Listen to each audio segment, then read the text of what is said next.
আসসালামু আলাইকুম সবাইকে।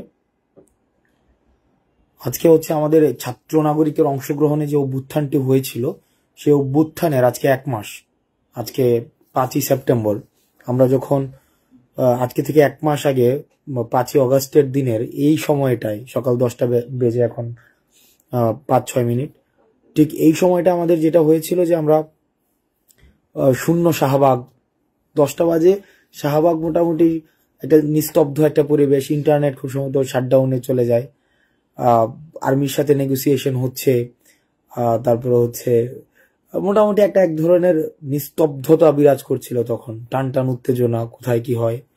এবং সেখানে সর্বপ্রথম আমরা যেটা খবর পেয়েছি ডিওএইচএস থেকে হচ্ছে প্রথম হচ্ছে একটা মিছিল বেরিয়ে যায় আর্মির ব্যারিকেড ভেঙে।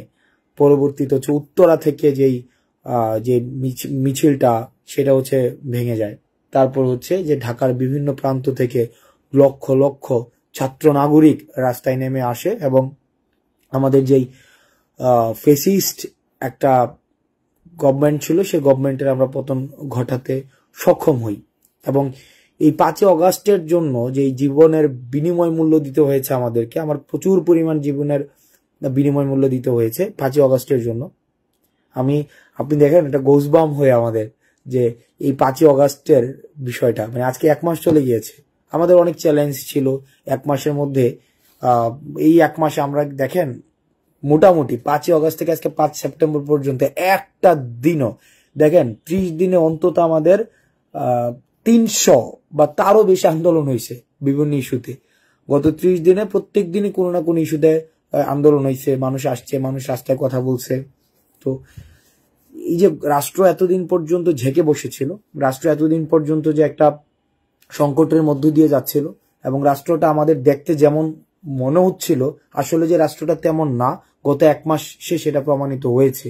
এই যে মানুষ রাস্তায় নেমে আসছে, মানুষ প্রবলেম নিয়ে কথা বলছে, তাদের দাবি নিয়ে কথা বলছে, গত 16 বছর পারতো না।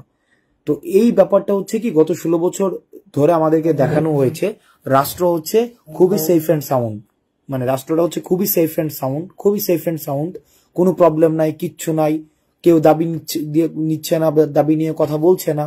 কিন্তু যখন এই সরকার পড়ে যায় আমরা দেখলাম যে মানুষ রাস্তায় দাবি নিয়ে আসছে প্রত্যেকটা সেক্টর, মানে প্রত্যেকটা সেক্টর, মানে শুধুমাত্র যে আপনার শুধুমাত্র ছাত্র নাগরিকদের দাবি ব্যাপারটা এমন না, প্রত্যেকটা সেক্টর, আপনার শিক্ষা, স্বাস্থ্য, বিদ্যুৎ, চিকিৎসা, তারপর হচ্ছে বিশ্ববিদ্যালয়ের শিক্ষকতা, প্রাইমারি স্কুলের শিক্ষকতা, যতগুলো সেক্টর রয়েছে প্রত্যেকটা সেক্টর থেকে আমরা দেখছি যে রাস্তায় নেমে আসছে দাবি নিয়ে এই 30 দিনের মধ্যে। তো এই ব্যাপারটার মধ্যে না একটা একটা একটা আমি যদি খুবই খুবই কি বলা যায় ক্রিটিক্যালি এই ব্যাপারটাকে দেখতে চাই, সেটা হচ্ছে যে গত 16 বছর তারা কথা বলতে পারতো না। গত 16 বছর ধরে দেখানো হয়েছিল পর্দায় যে আমাদের দেশে কোনো প্রবলেমই নাই, একদম সবকিছু হচ্ছে উন্নয়নের জোয়ারে ভেসে যায়। এই 30 দিনে আমাদের এই সবকিছুকে উন্মুক্ত করে দিয়েছে যে না, যেভাবে দেখানো হচ্ছে আমাদের দেশটা যেমন আর বর্তমানে আমাদের দেশটা যেমন, এই দুইটার মধ্যে বিস্তর ব্যবধান রয়েছে। আমাদের চ্যালেঞ্জগুলোকে সামনে এনে আমাদের রাষ্ট্রের সমস্যাগুলো আমাদের সামনে প্রকাশ করেছে এই অন্তর্বর্তীকালীন সরকারের সামনে। তো এই পুরো সময়টার মধ্যে না আমরা বেশ কিছু সংকট, জাতীয় সংকটও আমরা উত্তরণ করেছি। আমরা প্রথমত যেই সংকটটি আমরা উত্তরণ করেছি সেটা হচ্ছে দেখেছি আমরা সামাজিক অরাজকতা সৃষ্টি হয়েছিল আন্দোলন পরবর্তী ইমিডিয়েট একটা ইফেক্ট যেটা ছিল, আমরা দেখেছি ডাকাতের আক্রমণ বেড়ে গিয়েছিল, বিভিন্ন যারা লুটতরাজ চলেছিল, সংখ্যালঘুদের উপরে হামলা হয়েছিল, আমাদেরকে এই আন্দোলনকে বিতর্কিত করার জন্য অতি উৎসাহীরা বিভিন্ন ধর্মীয় উপাসনালয়ে সেখানে হচ্ছে আক্রমণ চালিয়েছিল। এই ঘটনাগুলো হয়েছে, কিন্তু এই সংকটটি আমাদেরকে এটিরও স্পষ্ট বার্তা দেয়, সংকট আমাদের জাতিকে ঐক্যবদ্ধ করেছিল। কিভাবে ঐক্যবদ্ধ করেছিল দেখেন, যখন সাম্প্রদায়িক হামলাগুলো হয় সেখানে মন্দিরের বাইরে আমাদের মাদ্রাসার শিক্ষার্থীরা পাহারা দিয়েছে।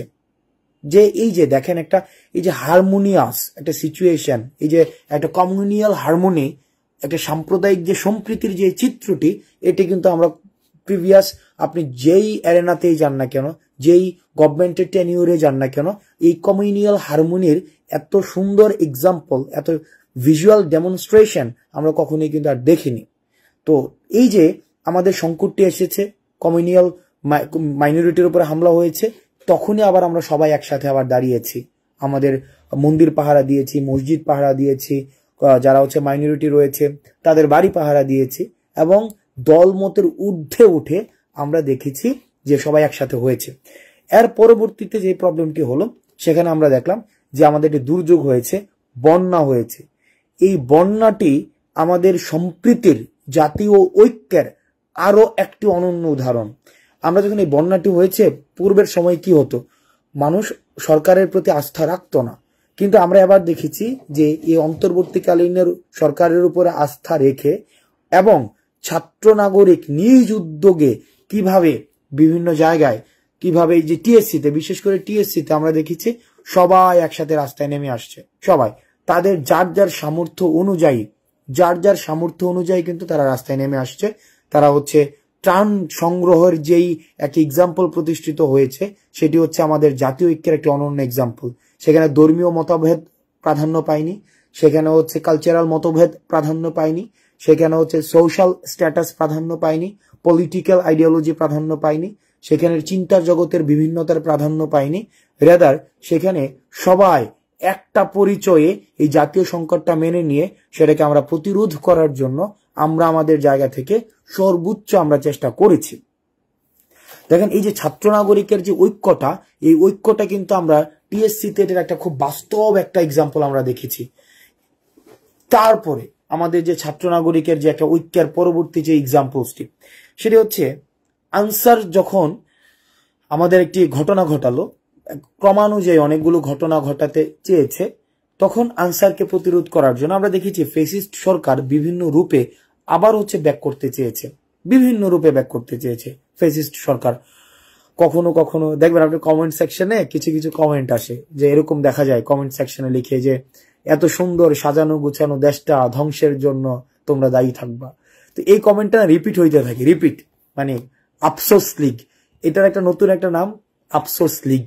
তারা আফসোস করছে এখন এই কমেন্ট লীগ, মানে এই ফেসিস্ট গভর্নমেন্ট আফসোস লীগ হয়ে আবার ফিরে আসছে কমেন্টে। ইভেন মানে আমি না মাঝে মাঝে ওদের জন্য আমার খুব মায়া হয়, মানে সিরিয়াসলি খুব মায়া হয়। এই কারণে মায়া হয়, সেটা হচ্ছে যেটা ক্রিয়েটিভ নিজে একটা কিছু লিখবে সেটাও লিখে না। ওই আগে যেভাবে বড় ভাইয়ের পা ছাড়তো, ওই বড় ভাই একটা স্ট্যাটাস দিলে সেটাকে হচ্ছে কমেন্ট করে করে দিত, ঠিক একইভাবে কপি পেস্ট করে করে দিত, ঠিক একইভাবে ওই কমেন্টটা এখন কপি পেস্ট করে করে চালাচ্ছে। তো আল্লাহ যদি কপি পেস্টের মানে তোমার এই কপি পেস্ট যদি পৃথিবীতে না থাকতো, তাহলে আফসোস লীগের আসলে খুব ঝামেলা হয়ে যাইতো। ওরা নিজে যে দুইটা সেন্টেন্স লিখবে, মানে দুইটা সেন্টেন্সের মিনিংও স্পষ্ট হয় না, মানে বড় ভাই লিখছে ওইটাকে কপি পেস্ট করে করে করে করে কমেন্ট করে যায়।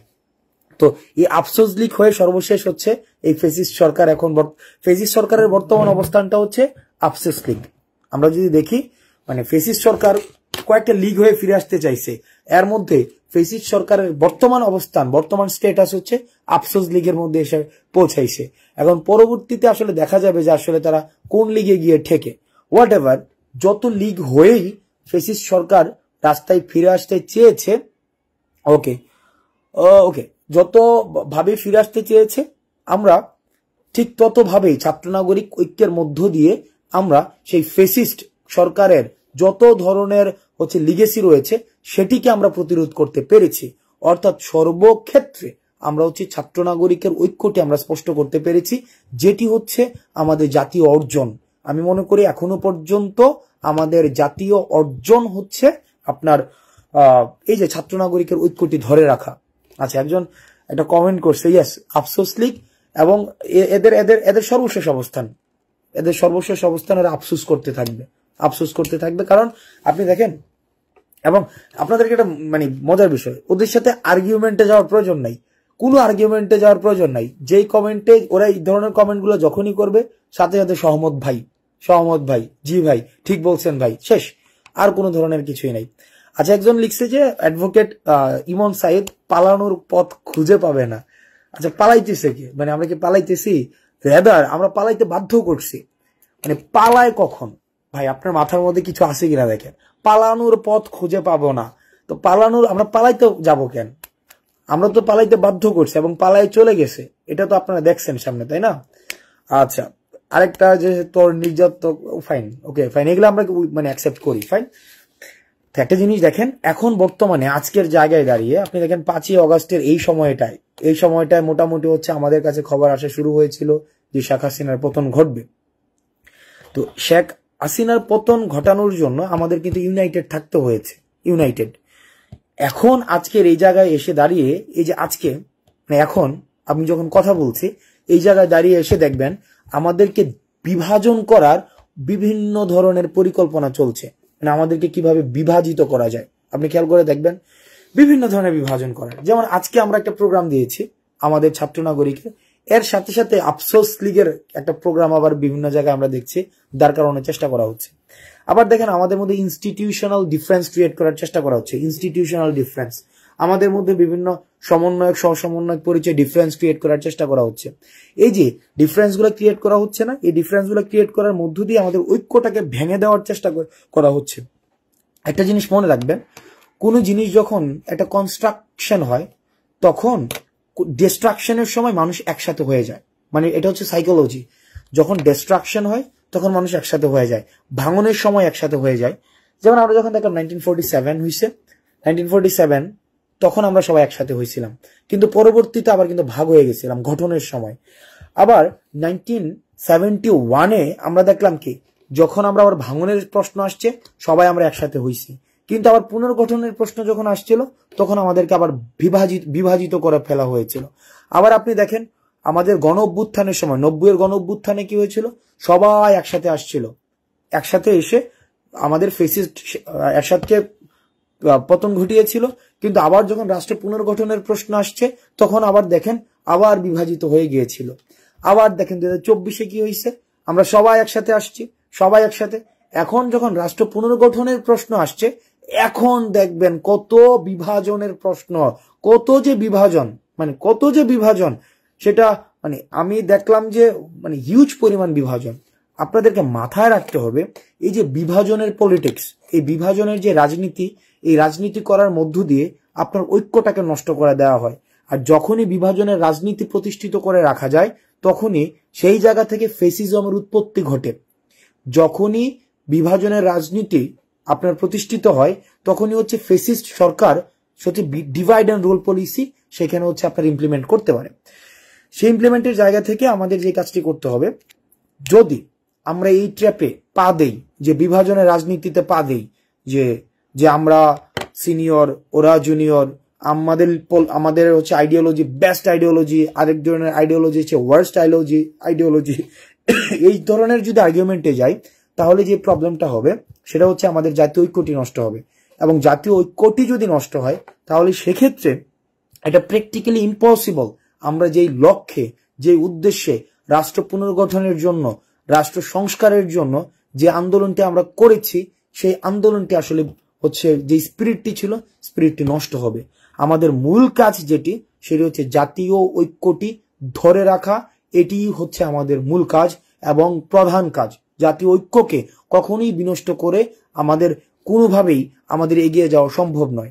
আমাদের জাতীয় ঐক্য, আমি আপনাদেরকে বলবো, আমাদের বেশিরভাগ হচ্ছে তরুণ প্রজন্ম যারা হচ্ছে মেধার চর্চা করে, পড়াশোনার চর্চা করে, জেড প্রজন্ম, জেনারেশন জেড, আমরা দেখেছি যারা বার্ধক্যের শৃঙ্খলে আবদ্ধ, তারা কথা শুনতে চায় না, তারা একটা চিন্তাধারা নিয়ন্ত্রিত হয়, কিন্তু তারা হচ্ছে রিয়েক্টিভ মানুষ। অন দ্য আদার হ্যান্ড আমরা যারা নতুন প্রজন্মের মানুষ, আমরা কিন্তু রিয়েক্টিভ না, রেদার আমরা রিসিপটিভ। আমরা যেহেতু রিসিপটিভ, আরেকজনের চিন্তাকে আমরা শুনতে পারি, আমরা ডিসকাশনের টেবিলে আসতে পারি, আমরা কথা বলতে পারি, কথা বলার মধ্য দিয়ে আমাদের ঐক্যমত্যের জায়গাটাকে শক্তি ধরে আমরা জাতীয় স্বার্থে আমরা এগিয়ে যেতে পারি। সুতরাং আমাদের জাতীয় ঐক্যের প্রশ্নে, আমাদের জাতীয় স্বার্থের প্রশ্নে, আমাদের রাষ্ট্র পুনর্গঠনের প্রশ্নে, আমাদের রাষ্ট্র সংস্কারের প্রশ্নে, আমাদের যে রাষ্ট্রের যেই প্রতিষ্ঠানগুলো রয়েছে, শিক্ষা খাত, স্বাস্থ্য খাত, জুডিশিয়ারি, আমাদের অ্যাডমিনিস্ট্রেশন, আমাদের পুলিশ, এগুলো যতদিন না পর্যন্ত রিঅ্যাক্টিভেটেড প্রপারলি হচ্ছে, রাষ্ট্র একটা স্টেবল সিচুয়েশনে আসছে, আমরা রাষ্ট্রকে যে উদ্দেশ্যে আমরা এই গণ অভ্যুত্থানটি ছাত্র নাগরিক ঘটিয়েছিল, যতদিন না পর্যন্ত সেই লক্ষ্যটি অর্জন হচ্ছে, ততদিন পর্যন্ত আমাদের জাতীয় ঐক্যের কোনো বিকল্প নেই। এবং এই পুনর্গঠিত রাষ্ট্রের ধারাবাহিকতা অব্যাহত রাখার জন্য আমাদের জাতীয় ঐক্যের কোনো ধরনের বিকল্প নেই। সেই জায়গা থেকে আপনাদের প্রতি অনুরোধ করব, যারা বিভাজনের রাজনীতি করতে আসবে, যারা বিভাজনের রাজনীতি আপনার মধ্যে পিনাট্রেট করবে, পিনাট্রেশনটা বিভিন্নভাবে হইতে পারে। এই পিনাট্রেশনটা বিভিন্নভাবে হইতে পারে। একটা কিভাবে হইতে পারে যে আপনার মধ্যে প্রাতিষ্ঠানিক বিভাজন করে দিতে পারে, পাবলিক প্রাইভেট ইউনিভার্সিটির আলাপ নিয়ে আসতে পারে, আপনার মাদ্রাসা পড়ুয়া কলেজ পড়ুয়ার আলাপ নিয়ে আসতে পারে। খুব সিম্পল, বিভাজনের রাজনীতি পিনাট্রেট করা খুবই সহজ। এক, পাবলিক প্রাইভেট এই যে কম্পারিজন নিয়ে আসা, তারপর হচ্ছে মাদ্রাসা কলেজ কম্পারিজন নিয়ে আসা, English medium Bangla medium comparison নিয়ে আসা, হিন্দু এবং বৌদ্ধের বাংলা কম্পারিজন নিয়ে আসা, মুসলমান এবং হিন্দুর কম্পারিজন নিয়ে আসা, মাইনরিটি মেজরিটির কম্পারিজন নিয়ে আসা। এই যে সবসময় বাইনারি অপোজিশন ক্রিয়েট করা হবে, বাইনারি অপোজিশন ক্রিয়েট করার মধ্য দিয়ে আপনাকে আমাকে বিভাজিত করা সম্ভব। কিন্তু আমরা জাতীয় স্বার্থে আমরা নিশ্চিত করতে চাই এই প্রজন্ম একটা সনাতনী প্রজন্মকে আমরা পিছনে ফেলে এসেছি। যেই সনাতনী প্রজন্ম আমাদের ভাষা বুঝতে পারেনি, আমাদের চিন্তা বুঝতে পারেনি, সেই প্রজন্মকে আমরা পিছনে ফেলে আসছি। এখন এই সনাতনী প্রজন্ম কিন্তু প্রতিনিয়ত তারা স্কিম প্লট করবে যে আমাদেরকে বিভাজিত করার মধ্য দিয়ে, তরুণ প্রজন্মকে বিভাজিত করার মধ্য দিয়ে বিপথে নিয়ে যাওয়ার। কিন্তু আমরা আমাদের জায়গা থেকে এই ম্যান্ডেটটি স্পষ্ট করতে চাই, এই তরুণ প্রজন্ম, ছাত্র নাগরিক প্রজন্ম কখনোই যে আমাদের সনাতন শৃঙ্খলবদ্ধ বার্ধক্যে যাদের চিন্তা আবদ্ধ, ওই প্রজন্মের চিন্তা দ্বারা আমরা নিয়ন্ত্রিত হব না। রেদার আমরা জাতীয় ঐক্যের প্রশ্নে, জাতীয় ঐক্যের স্বার্থে যেভাবে গত 5ই আগস্ট আমরা শেখ হাসিনাকে, আমরা বাংলাদেশ থেকে আমরা ফেসিজমকে সিম্বলিক, শেখ হাসিনার যে ফেসিজমের যে একটা এনকম্পাসিং একটি হচ্ছে আউটলেয়ার তৈরি করেছিল সারা বাংলাদেশে, সেটাকে যেভাবে আমরা উৎখাত করেছি, ঠিক একইভাবে তখন কিন্তু দেখেন আমরা যখন ফেসিজমের পতন করেছি তখন কিন্তু আমাদের এই প্রাইভেট পাবলিক মাদ্রাসা college, English medium Bangla medium school college, ধনী গরিব, আওয়ামী বিএনপি, এই ধরনের কোন ধরনের আপনার আলাপ কিন্তু আসে নাই, অর্থাৎ বাইনারি পলিটিক্স কিন্তু আসে নাই।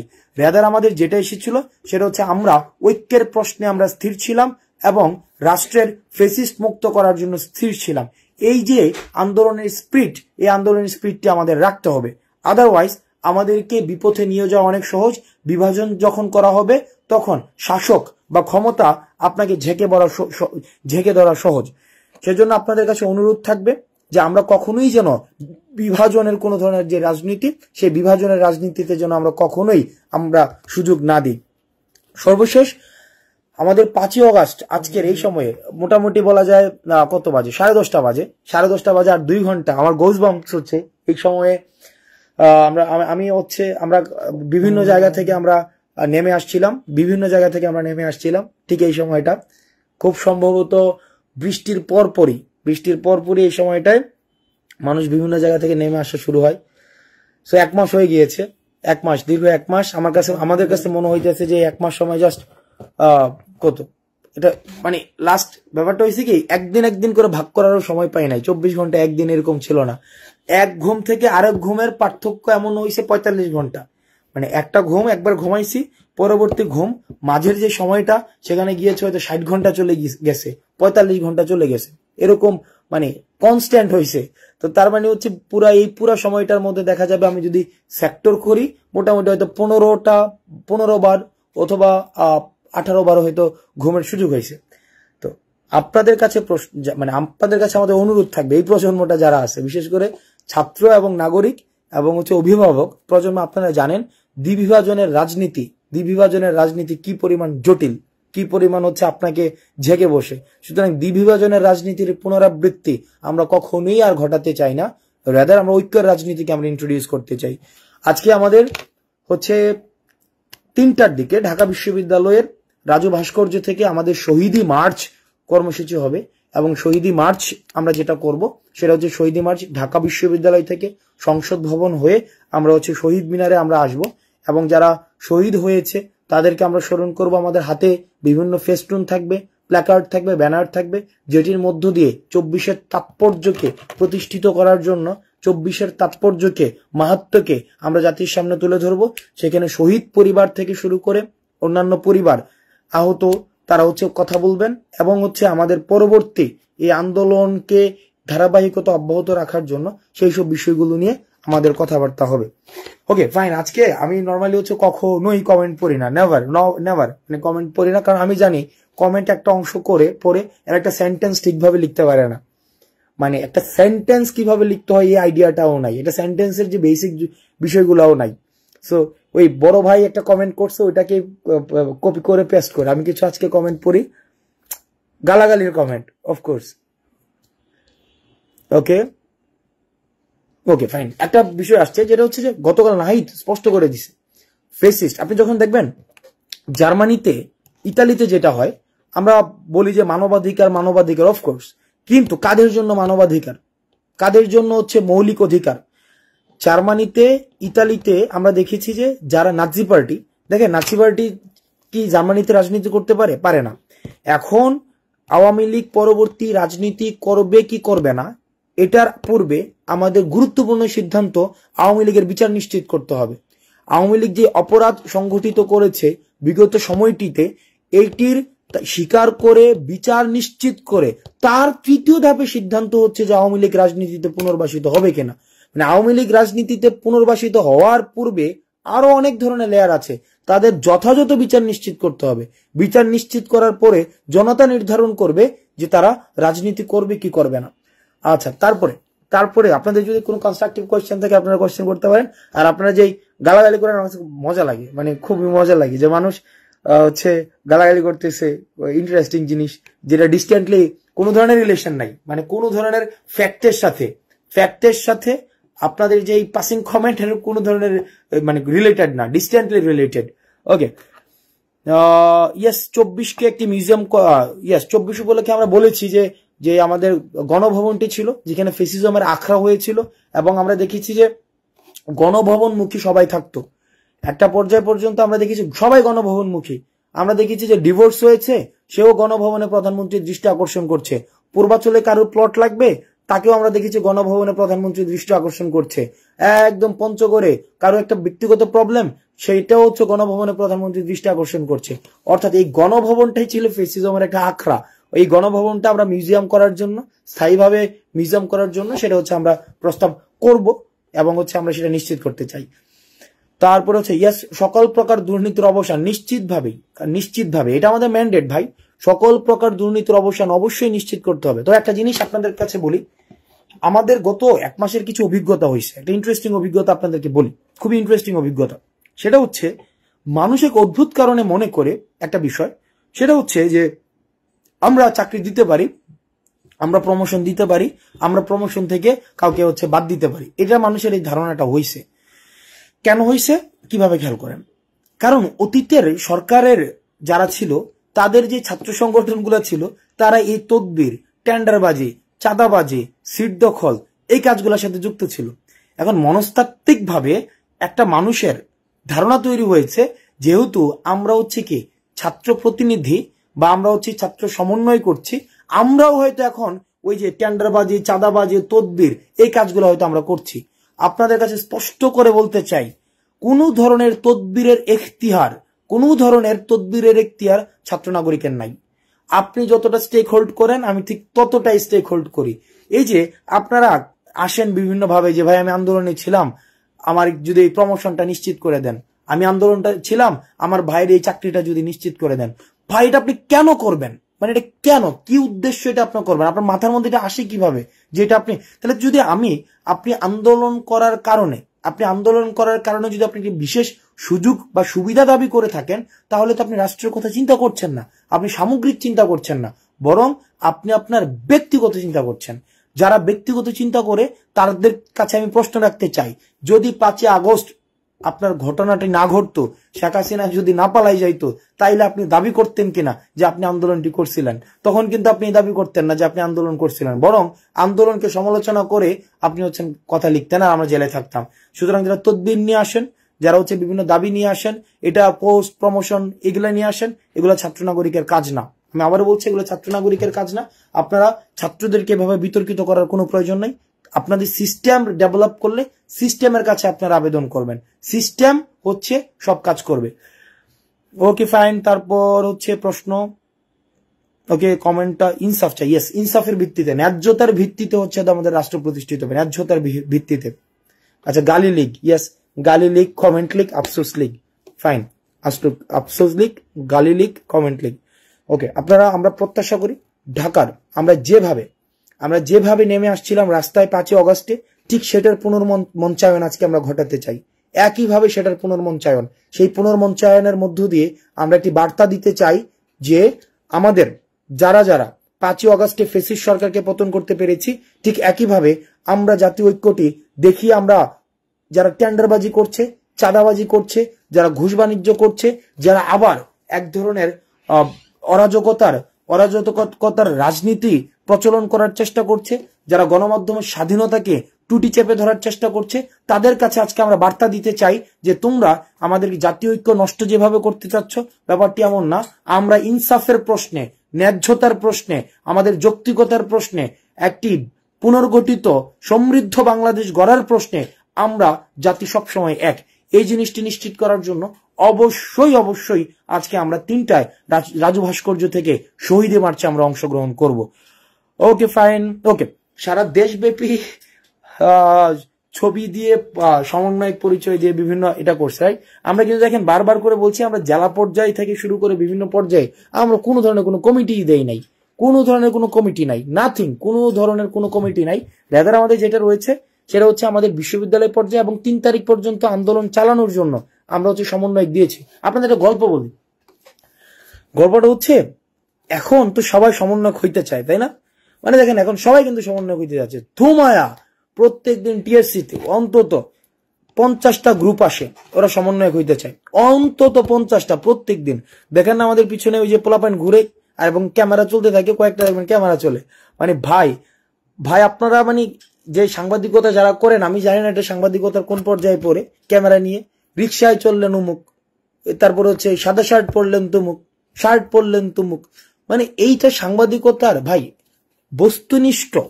বস্তুনিষ্ঠ সাংবাদিকতা আপনারা করেন, সাংবাদিকতার এক্সাম্পল সেট করেন।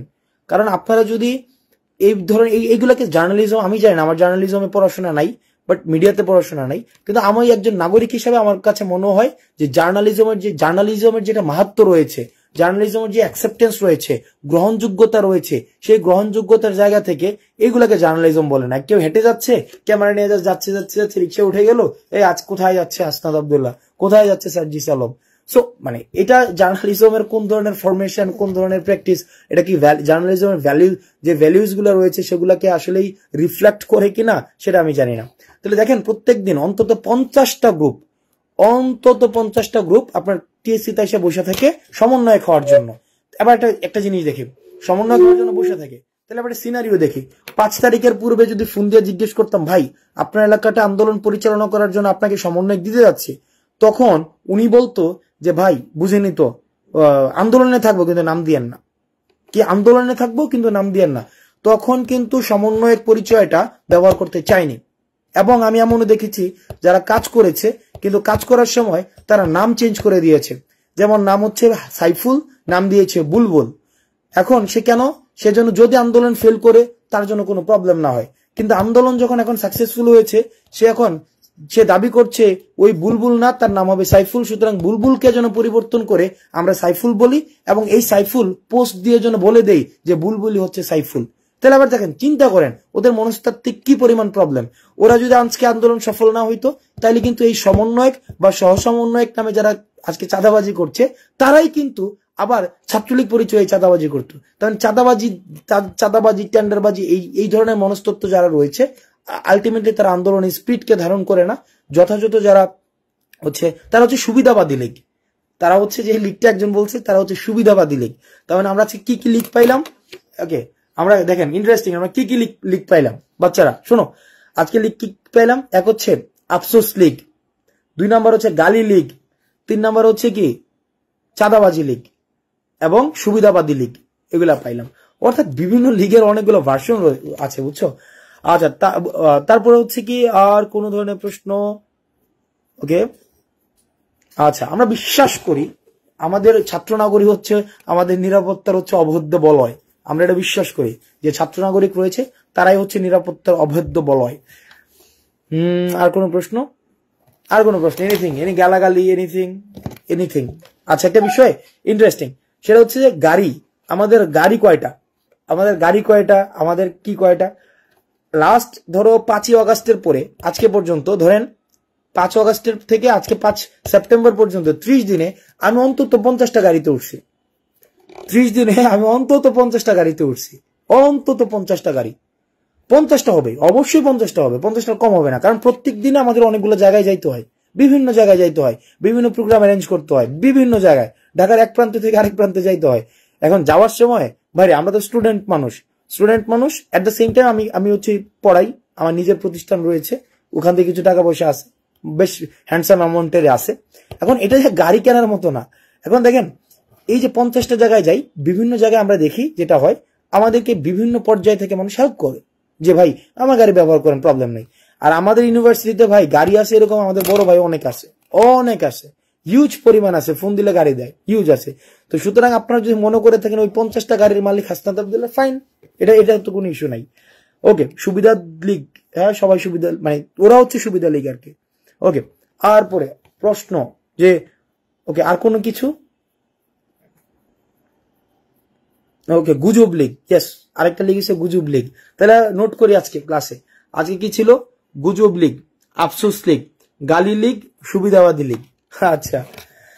আচ্ছা, এবার আসেন একটা দেখেন, শফিকুর রহমান একটা প্রশ্ন করছেন, যেটা হচ্ছে কি দেখেন আজকে আমরা একটা প্রশ্ন করছি, মানে আজকে আমরা একটা প্রোগ্রাম দিছি, এই প্রোগ্রামটা হচ্ছে জাতীয় ঐক্যের জন্য। যারা পাশেই আমাদের যেখানে আমরা প্রোগ্রাম দিয়েছি সেখানে নতুন একটা প্রোগ্রাম দিয়েছে উদিচি, বা অন্যান্য যারা একটা প্রোগ্রাম দিয়েছে, এরা কই ছিল? উদিচি মানে আজকে দেন, আগামীকাল দিয়েছে, বাট প্রোগ্রাম দিয়েছে, কেউ না কেউ প্রোগ্রাম দিয়েছে। আমরা তাদেরকে প্রশ্ন রাখতে চাই যে 5ই অগস্টে তাদের ভূমিকা কি? আপনারা তাদেরকে প্রশ্ন করুন 5ই অগস্টে তাদের ভূমিকাটা কি? তাদের ভূমিকাটা 5ই আগস্টে তাদের কোথায় ছিল? তারা 5ই আগস্টে কি করেছিল? তাদের মধ্য থেকে শিক্ষার্থীদের উপরে গরম পানি ছুটতে বলা হয়েছিল কিনা? তাদের মধ্যে আলোচনা হয়েছিল কিনা এই শিক্ষার্থীদের উপরে গরম পানি ছুড়ে ফেলার জন্য?